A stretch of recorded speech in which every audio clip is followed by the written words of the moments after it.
Hey Ravens fans, I'm Garrett Downing. We're joined by Ryan Mink and General Manager Ozzie Newsome. Ozzie, thank you very much for taking time to join us today. Thanks for allowing me to come down and chat with you guys. I know that the draft is just a little bit away, and you have to be beaming this year knowing that there's all these Alabama guys who are probably going to be taken in the first round.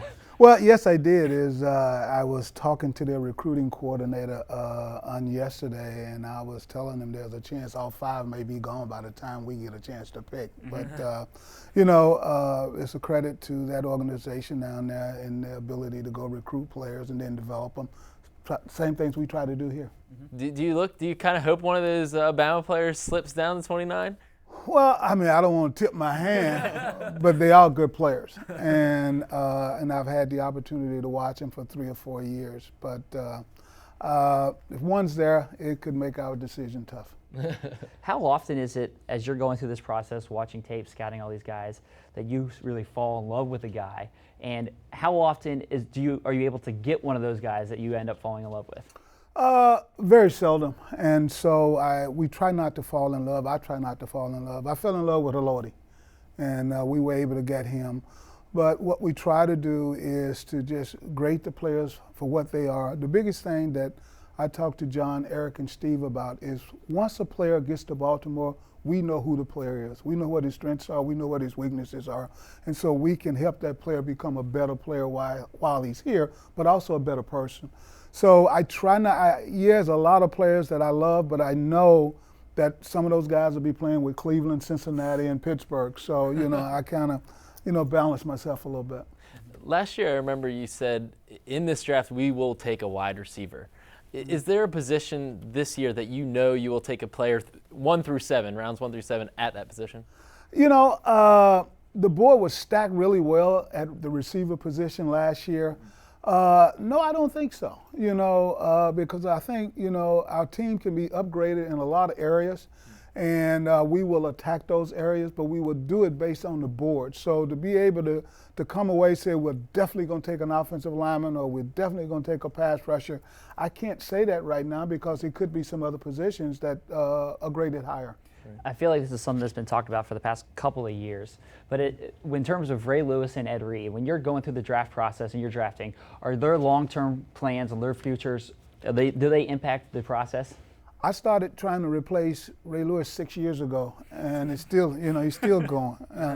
But no, I mean, what, we understand that we got 2 great players, and they will determine when they do not want to play in the National Football League. And do we need additional depth at linebacker? Yes. Do we need additional depth at safety? Yeah. Right now we only have 4 safeties on the roster. So those are the reasons why we will be paying attention to those positions in the draft, not because of Ray and not because of Ed, because those players will determine their own times when they'll walk away from the game. Is it ever realistic to expect that you'll find an heir to Ray Lewis, or will those expectations be fair to place on a guy if you were to draft him? You'll never find another Jerry Rice, and so we'll never find another Ray Lewis. I mean, Ray is one of a kind. And the reason why he is that is it's not because as much as good a player he is, but it's the type of leader that he is. I mean, unbelievable to have someone to be in our organization and to have that type of leadership ability. It's unmeasurable. So we'll never replace Ray Lewis. I mean, Elway never got replaced. Peyton Manning will never get replaced in Indianapolis. Ray Lewis will never be replaced in Baltimore. Ozzie, a lot of people like to talk about trades. It's a big part of the draft day, and you've done a lot of it. Why do you feel like you have made a lot of trades? What do you like about that? And also, have you already started calling other teams about making trades? Do you have potential ones already set up?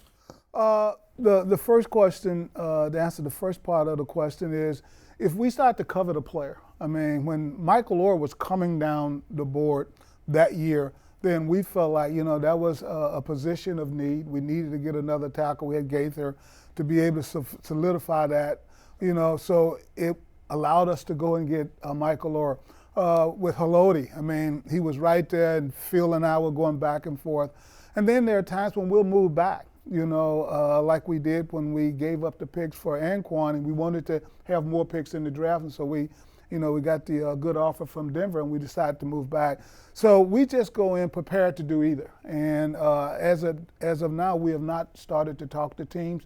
Most of the teams are in their draft meetings right now. Things will start to heat up early next week. In terms of those draft day trades, when you get to actually make the trade on the day of the draft, is there a point where you say, is there a cutoff, during that time where you say, we're not going to make a trade with X amount of time left on the clock? The league would hope that, based on what happened last year.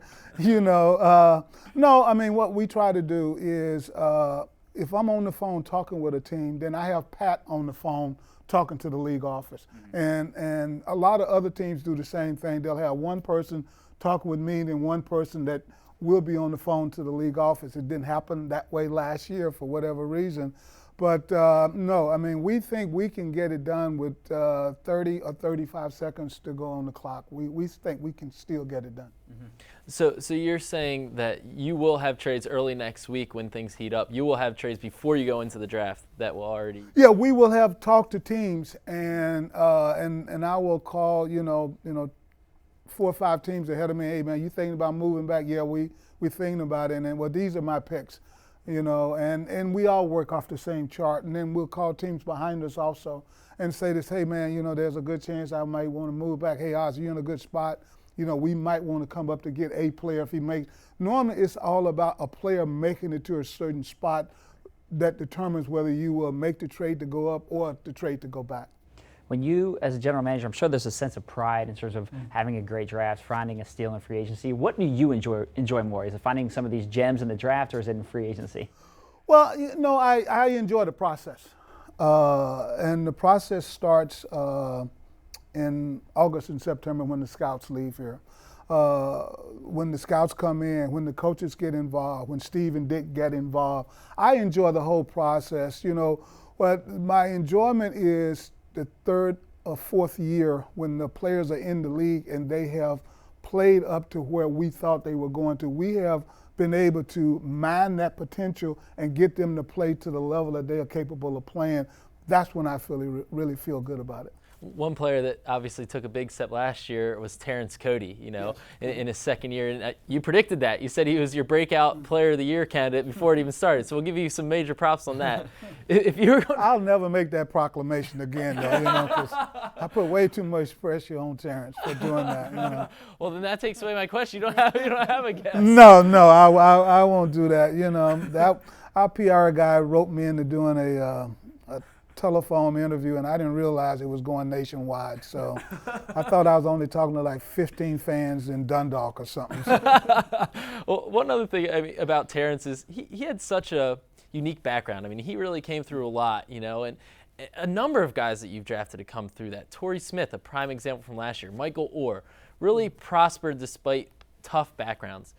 Is that something that you look for in a prospect when you're grading them, and is it something where you're afraid because maybe they don't have a support system, some of those guys? No, I got to the point, leaving the combine, that there are so many players that are coming into our league, draft eligible players that have had tough upbringing.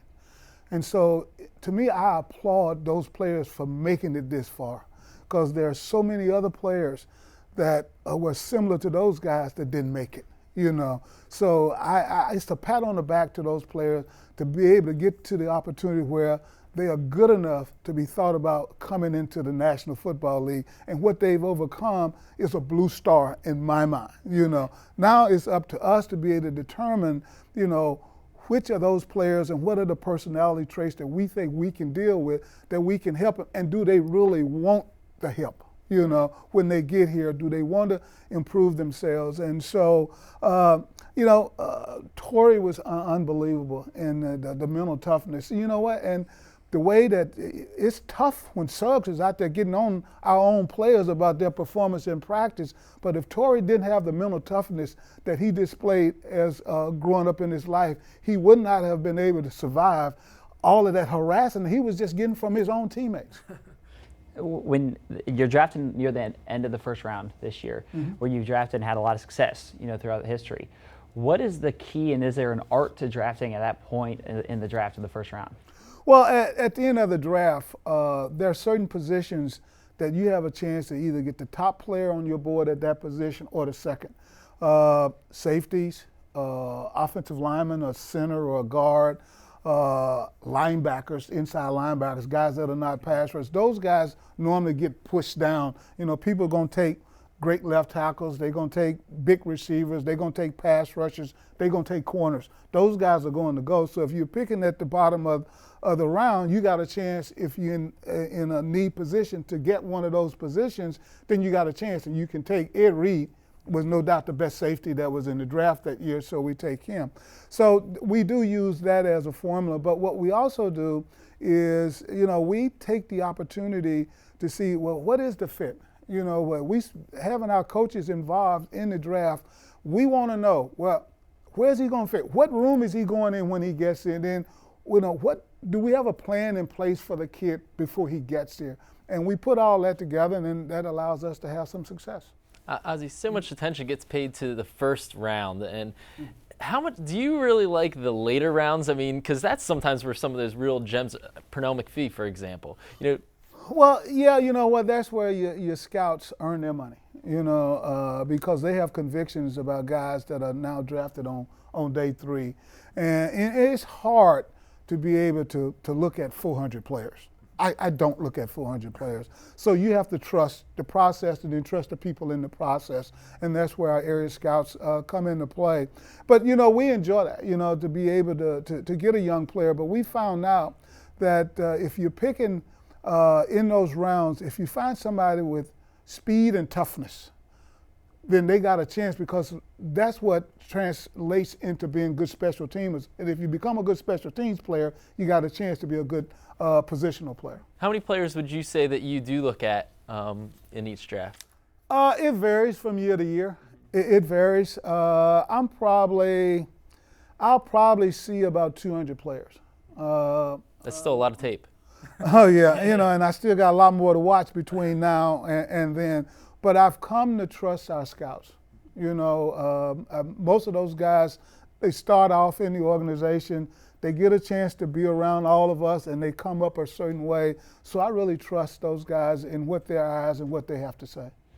You talk about the process. Is part of the process having the coaches advocate, maybe I want a guy in this position? How much do you deal with maybe getting some favors from, you know, the coaches and saying, I want this guy? Do coaches try to orchestrate the board? Yes. There's no question about that. I mean, if you're a defensive coach, if you're the defensive coordinator, and we've had some good ones here, yeah, they want to get as many good defensive players as they can get, you know, and forget about the offense. And the offense feels the same way. And so what we have to do is find the balance, you know, and the board is set up where, you know, the defensive coaches don't get a chance to really watch the offensive players, and the offensive coaches don't, but they understand that we in personnel, we get a chance to see both. And that way we can mesh the two, and then we can determine which is the better player for us, you know, in that scenario. But I want scouts rooting for players. I want Harbaugh rooting for players. Bashotti even roots for players that he wants, you know. So that's all part of it, because they're talking about a conviction. Now, I know Eric likes to brag about his track record of predicting who the Ravens are going to take in the first round. And I want to get the truth from you of how accurate he is versus you. Who's kind of... Well, but he works on a sliding scale, you know, and that, you know, it works when he's at the bottom of the round. But Eric can go either way. He can say this is going to happen, but he also knows that we got to have 29 players graded, and he'll go, well, we're probably going to get that player too. So he plays both sides of it. But he have a pretty good little formula that he's worked out, and he's already came in after our last meeting and said, this is the player we'll get at 29. This is the one we'll get at 60, and this is the one we'll get at 91, based on what has happened in the past 4 years. Whether it's true or not, I don't know, but those 3 players, I would love to have them right now. And have you made your picks already? Did you submit yours? No, I don't, you know, because I just, you know, I hate to be able to sit there and think I want this player, and then he ends up putting that black and gold on. So, you know, what I do, I just look at the board and say, you know, if we get either that player, that player, he's going to come in and he's going to be a good Raven.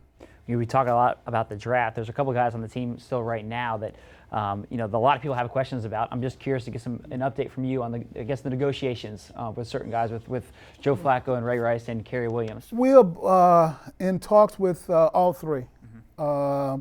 With Joe Lenta and Todd France, and then Mark Littlebridge and Harold Lewis that represent Kerry.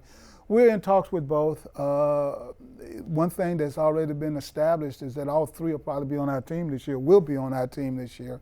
And, we understand the nature of the business. Having been an ex-player, do they want to take the opportunity to risk an injury this time of the year? Because if it does, it will affect the negotiations. So we understand the give and take that goes through this season. But I think, they got good representation, and Pat is one of the best in the business, and things will work themselves out. Does that doesn't have any impact on the draft or whatnot? I mean, are those two separate issues in your mind you completely?